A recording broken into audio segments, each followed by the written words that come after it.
This week on Q Points, we are celebrating the Banjee Boombox Festival.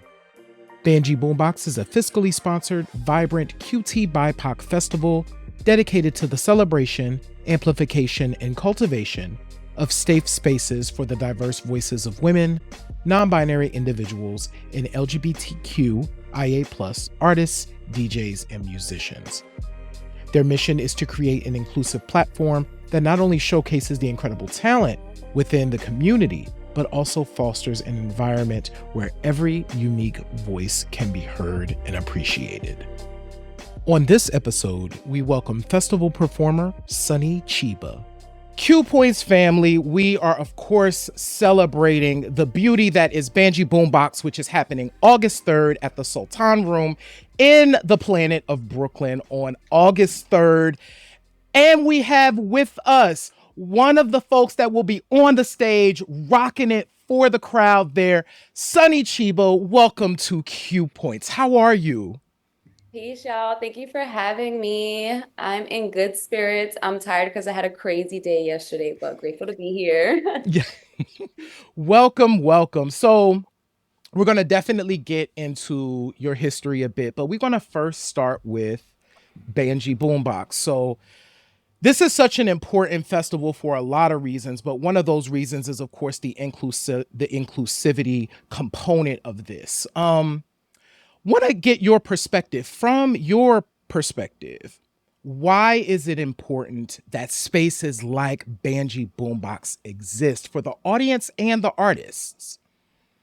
Absolutely. I feel like we need to have control of the spaces that we're in. I feel like a lot of times we get booked to be on like bigger lineups or like, other events, but being able to control this space, the diversity of the lineup that you want to see, and a place where people feel safe to be themselves, to be, you know what I mean, flamboyant, like just loud and proud in who they are, and there's no judgment. It is an inclusive space, and just for us to get raunchy together and feel good.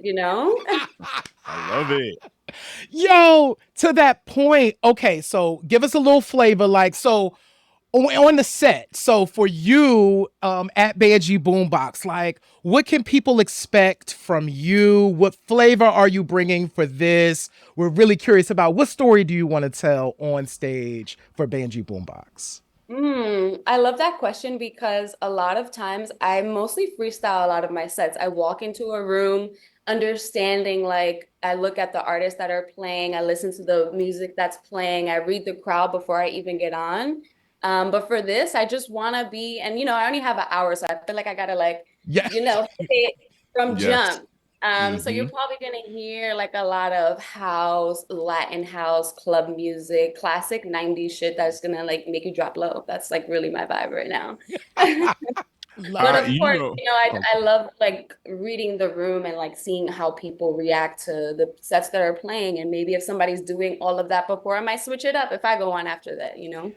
Love it. you are speaking my language, Sunny Chiba. You speak my language, and I can't wait. First of all, this is a homecoming for me because I grew up in Brooklyn, and Mm. grew up in the zeitgeist of the golden era, and it's beautiful that Banjee Boombox is here, but it's also ironic in this moment of time that we've curated a space for inclusion in hip hop when today there are so many opponents that are popping up, opponents within the culture that aim to erase the contributions of various citizens Yes. of hip hop. So, what is your reaction to this moment of just straight up xenophobia within the culture? Honestly, I feel like it's really telling because you hear people talk about like being against like the police or stuff like that, but then Yeah. you see artists out here repping Eric Adams, and I'm like, make it make sense. Mm. There's just so many layers to it. I feel like we have to remember the origins of hip hop and understanding that it was a voice for people who are oppressed in your cities, and being able to share your message with the world and be able to have a platform to speak your truth. And I think we have to stay true to that. Um, And yeah, I just love what's happening in people who are like taking that and like running with it and doing what they want and speaking their truth. You know what I mean? Yeah, and like you said, there's so many of us that have, whether we were born in this country or immigrated to this country, that have contributed to this culture, to this art. There are so many people of different walks of life.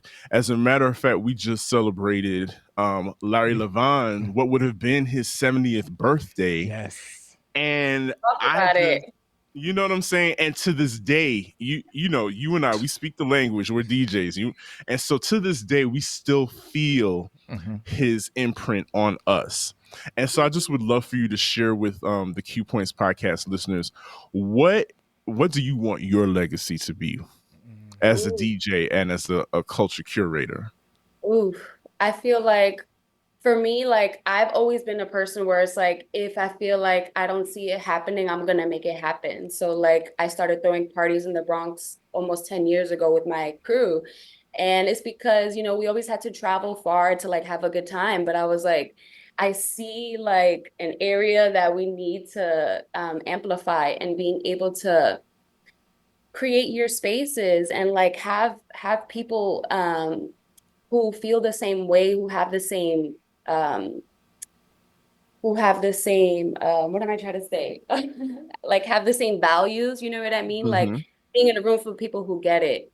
And I feel like we always just have to be those people. So my legacy really is being able to curate spaces, being able to bridge the gap, through generations. Like I love being in a space where you see elders and young folks because music is liberation. Like aside from DJing, I also farm. Like I'm a farmer by day and a DJ by night. So for me, like being able to take control of the food system, the things you want to eat, and also the spaces you want to be in, and how the spaces you want to be in are kind of like a fractal in the larger scheme of things. Like the fact that they say like a butterfly can create like a tornado and like the other side of the Mm. world. Like we have the power to create waves of change, and even doesn't matter how small they are, as long as we do it together and uplifting each other. I feel like that really is like the epitome of why I do everything I do. So, Sonny, I did not know we were going to ask this question, but I, as a food person, Sir Daniel knows this. I have to ask you. Um, Music is one of those things for us that has really sustained us and given us life. Food is another thing that is germane to our existence, right? Literally, You know what I'm literally. saying? So, talk about the importance of, from your perspective, where our food comes from and why it's important that we understand that as where our food comes from and really getting into it like you've gotten into it. Absolutely. I mean, being a person who grew up in New York City in the South Bronx, like I'm a child of like redlining and food Mm-hmm. insecurity. So like, Mm-hmm. and being very detached from our food systems, and this is how they want it, right? Like the variety that we get in supermarkets is nothing near to what exists in the world and the biodiversity that exists in the world. So for me, like getting into farming was about um being able to understand and see like the magic that is the thing. Like food is so magical. The fact that it grows from the seed in the dirt and like you nurture it, and it teaches you so much about life and giving and taking and the symbiotic relationships that we need to have with the earth and with each other. So being able to like have people, like I am so adamant on like getting people to come to the farm that I work at. It's in the South Bronx, and like it's a community space. So being able to have people come and we grow culturally relevant crops. So it's like not just the thing like kale and stuff. We grow things that align with our cultures. And that's also super important because people think just giving people healthy food is changing anything. But if they don't have a connection to it, they don't know what to do with it, right? So yeah, there's so many layers. I could go really deep into it, but food is so powerful, and music. It's like these are the things that nourish us and uplift us, and we need to like be very like what is the I think Fela Kuti said something like music is sacred. You don't mess with it. Like this is something, this is God's tools, our tools, to lift each other up. So I hope I didn't left. No, I love this because I don't think you realize you dropped such a gem on us at the in this moment, because in the basis of what you're saying is what we ingest, food and music, definitely comes out in the energy that we're projecting into this world and we project onto each other. Yes. And if we really want to see a change in the way that we treat each other, we're going to have to start what we're putting into our bodies, including the food and the music. Yes. And Sonny Cheeba is a soldier for that change. Sonny, please let the Q Points podcast family know how they can find out more about you as a DJ and as a farmer, a cultural soldier in this game, and just find out more about your life and who you are. Absolutely. I have a website, sunnycheeba.com. You can find out, like, I update that with all my gigs and any sets that I have upcoming and mixes. You can also follow me on Instagram at SUNNAAY. And also, like, I'm in the process of starting a farm cooperative with my friends. We're getting land in Connecticut. And you can follow us at Sable Arbor. We're throwing parties. We have a fundraiser coming up this Thursday at Bronx Brewery. I have a lot of my friends DJing, and yeah, would love y'all support in this cooperative model of building a new world together. So, Sonny Cheeba will be on stage at Banjee Boombox on Saturday, August 3rd. Doors open at 5 p.m. Come and see your boys. Q Points will also be there. We will have a table there. We will be having some headphones. You can listen, and you can also check out Sonny Cheeba with the set. We can't wait. I'm a dance, I'm sure. Yeah, you better. And I like to bring instruments, so I'm probably gonna have my maracas or something. So I was just about to ask, are you also hitting us with vinyl, or are you gonna do digital set? I have to see what the tech is looking like. Like, if sometimes if I'm the one who's doing turntables, it could be a lot to transition. But you know, either way, I'm gonna come with the flavor, so don't worry. Absolutely, and I can't wait. We cannot wait. Sonny Cheeba, thank you.